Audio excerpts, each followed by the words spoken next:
Welcome to Java for Beginners. My name is Mike McMillan and I'm going to be your instructor for this course. This course is a beginning course in Java programming.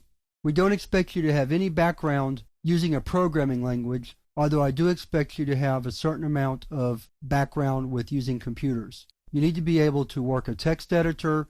You need to understand about file systems, at least about directories and subdirectories to some extent.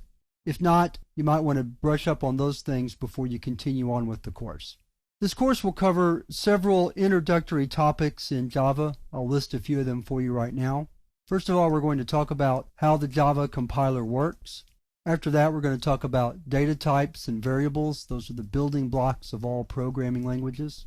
Then we're going to talk about how to do arithmetic in Java. So we'll be talking about arithmetic operators and expressions, simply how to do arithmetic.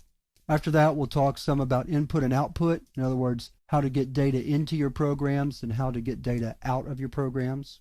Next, we'll talk about how to make decisions in your Java programs using if statements. Then we'll talk about performing repetition. And this chapter will talk about loops such as the while loop and the for loop.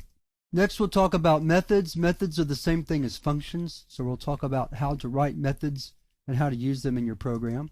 We'll spend a lot of time talking about object-oriented programming, everything from just how to build a class to more advanced topics such as inheritance and polymorphism. We'll also talk about various data structures to use in your program, such as arrays and array lists. And we'll also talk about text file processing, how to read and write text files. And that's not a comprehensive list. There's some other topics we'll also be discussing, but those are the main areas we'll be covering in the course. Now, I mentioned earlier that you need to have a certain familiarity with computers to do well in this course. However, what you will absolutely have to know how to use is a text editor. It won't matter what kind. I'll be using Notepad for Windows, but any text editor at all will work. And then the other thing you'll have to have is a copy of Java Software Development Kit. And in the next lesson, I'll be talking about how to download that from the internet.